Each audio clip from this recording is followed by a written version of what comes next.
प्यारे भाई और बहनों, मेरा नमस्कार स्वीकार हो।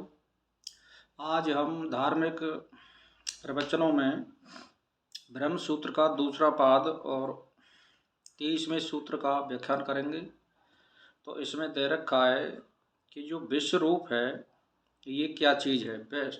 विश्व रूप जो कृष्ण भगवान ने दिखाया था, तो इसमें दे रखा है कि सुरती में उसी के निखिल लोक में विराट स्वरूप का वर्णन किया गया है। इससे भी वह ब्रह्म ही समस्त भूतों का कारण सिद्ध होता है। तो मुंडकोपनिषद में 2:1-4 में भगवान के विराट रूप का वर्णन किया गया है कि इस परमेश्वर का जो अग्नि है वो मस्तक है, चंद्रमा और सूर्य दोनों नेत्र हैं, और सब दिशाएं दोनों कान हैं, विस्तृत वेद वाणी है, वायु प्राण है और जगत हृदय है। इसके दोनों पैरों से पृथ्वी उत्पन्न हुई है। यही समस्त प्राणियों का अंतरात्मा है। इससे सिद्ध होता है कि वह ब्रह्म ही समस्त भूत जगत का कारण है तथा वही सबका अंतरात्मा है। तो फिर ये वैश्वानर जो परमात्मा है उसके बारे में बताया गया है। वैश्वानर, तो उसमें बताया गया कि वैश्वानर नाम से परब्रह्म का ही वर्णन है, क्योंकि वह उस वर्णन में वैश्वानर और आत्मा इन साधारण शब्दों की अपेक्षा परब्रह्म के बोधक विशेष शब्दों का प्रयोग हुआ है। तो छांदो उपनिषद में बताया गया है कि अश्वपति विभिन्न ऋषियों की शंका का समाधान करते हुए कहते हैं कि इस विश्व के आत्मा वैश्वानर का धूलोक मस्तक है, सूर्य नेत्र है, वायु प्राण है, आकाश शरीर का मध्य भाग है, ज्ञान बस्ती स्थान है, पृथ्वी दोनों चरण हैं, वेदी वक्ष स्थल है, दर्भ लोभ है, गायरपत्य अग्नि हृदय है, अनवाह पर्य वचन अग्नि मन है, आह्वानीय अग्नि मुख है। इससे वर्णन से स्पष्ट है कि यहाँ विश्व के आत्मा का विराट रूप पुरुष को वैश्वानर कहा गया है, क्योंकि इसमें जठराग्नि के वाचक साधारण शब्दों की अपेक्षा परब्रह्म के वाचक शब्दों विशेष शब्दों की जगह जगह प्रयोग हुआ है। सामान्यतः वैश्वानर का प्रयोग जठराग्नि के लिए होता है, किंतु यहाँ ऐसा नहीं है। तो ये वैश्वानर को ही विराट रूप में दिखाया गया है। तो जो विराट रूप जो परमात्मा है उसमें एक महाभारत में आई है कहानी कि अग्नि जिसका मुख और धूलोक मस्तक और आकाश नाभि और पृथ्वी दोनों चरण, सूर्य नेत्र, दिशाएं कान और सर्वलोक स्वरूप परमात्मा को नमस्कार है। वह स्मृति वचन में किसी श्रुति का को ही होना सिद्ध होता है। छांदो उपनिषद में श्रुति का उपयुक्त वर्णन है और इसी का आधार है। अंतयामी परब्रह्म के उस विराट रूप को ही वैश्वानर कहा गया है। स्मृति से भी सिद्ध होता है कि मांडूक्य उपनिषद में भी ब्रह्म के 4 पादों का वर्णन हुआ है। ब्रह्म का पहला पाद वैश्वानर को ही बताया गया है, जो परमेश्वर के विराट स्वरूप का ही वाचक है, जठराग्नि एवं जीवात्मा का नहीं। यानी ये कहने का मेरा मतलब ये है जो ये विराट रूप जो दिखाया गया है, जो महाभारत में दिखाया गया है, ये एक काल्पनिक है। ये एक टेक्नोलॉजी से उसको बता दिया गया है। जो विराट रूप होता है वो केवल ब्रह्म का होता है और वो किसी जीवात्मा का नहीं हो सकता है।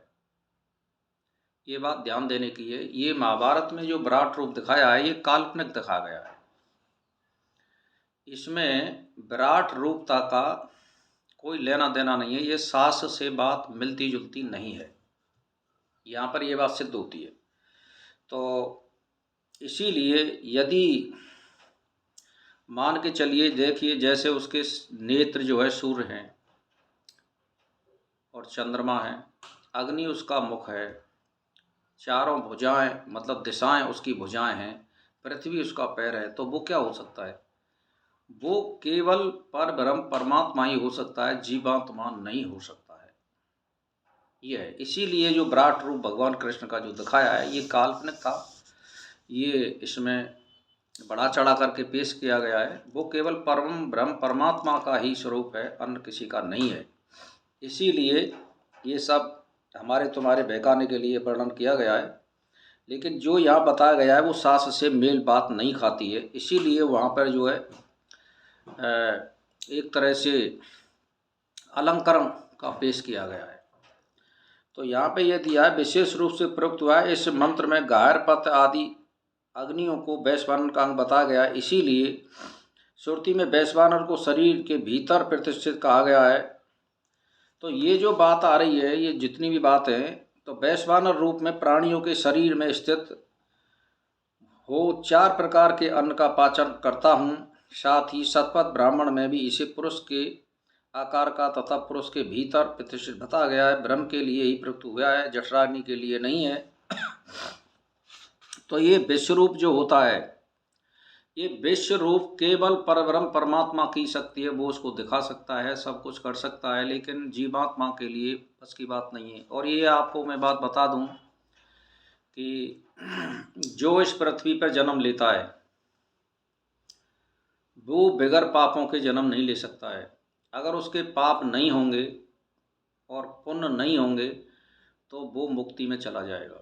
इसीलिए जिसके पाप शेष हैं कुछ, यानी 90% पुण्य तो 10% अगर पाप हैं, तो वो देवता बन जाता है, यानी वो इंद्रलोक का भोग करता है और वो भोग करके फिर वो यहीं आ जाता है।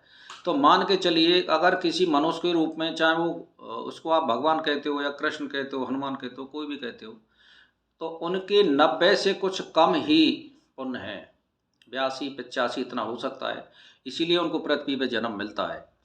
तो एक दिमाग में सोचिए कि जब ये बात दे रखी है कि जब बगैर पाप के किसी को जन्म नहीं मिलता है और परब्रह्म परमात्मा आत्मा के रूप में सब में प्रतिष्ठित होता है, चाहे वो आदमी गरीब है या अमीर है, या वो चींटी है या वो हाथी है, सबके अंदर एक परब्रह्म परमात्मा का निवास होता है। और इसके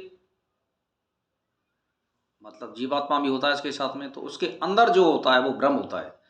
तो कहने का मतलब ये, यहाँ तो आत्मा केवल भोग भोगने के लिए आती है पृथ्वी पे। 2 चीज हैं, स्वर्ग और नरक,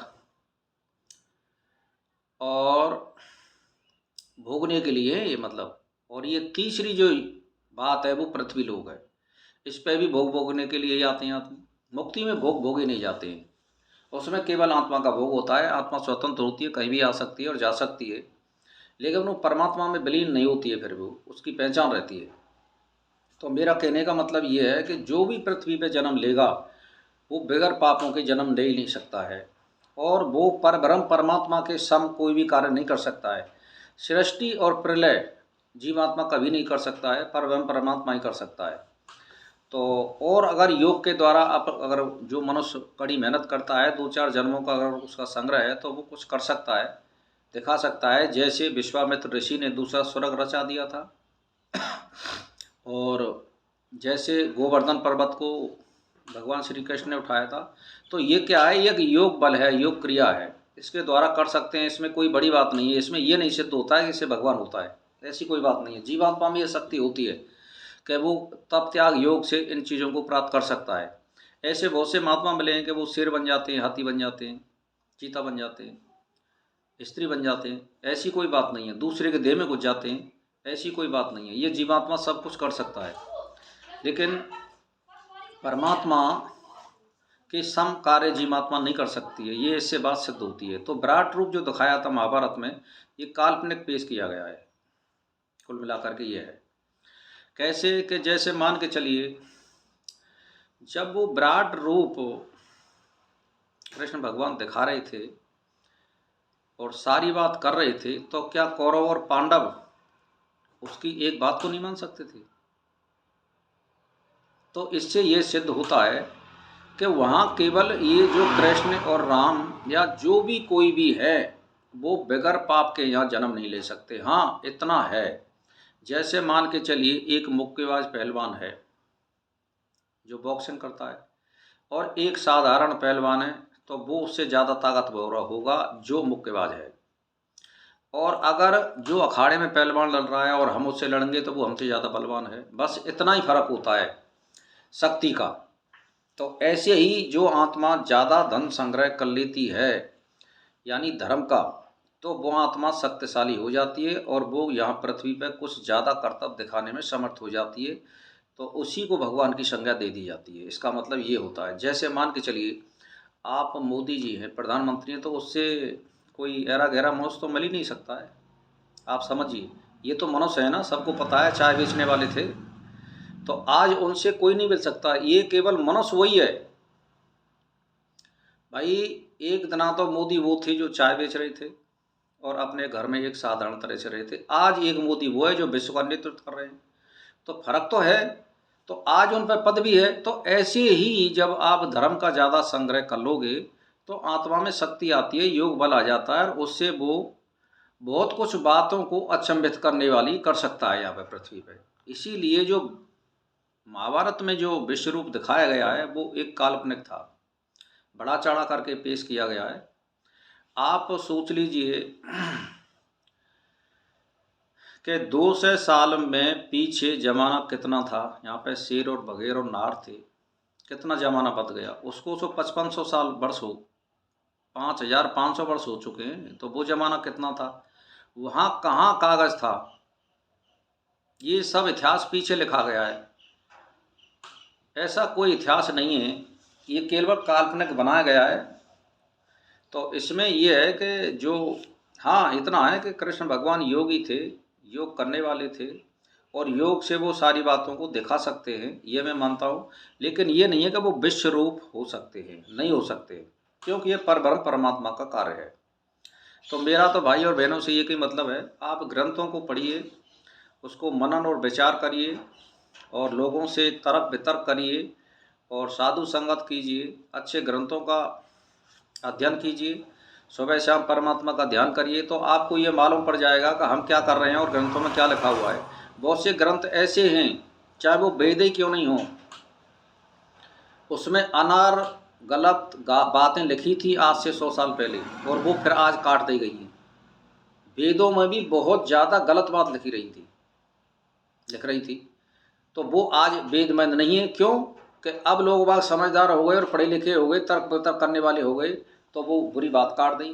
तो मेरा कहने का मतलब ये है कि आज जो बात है वो हर आदमी पढ़ा लिखा है, हर आदमी जानकार है, हर आदमी सोच और समझने की शक्ति रखता है।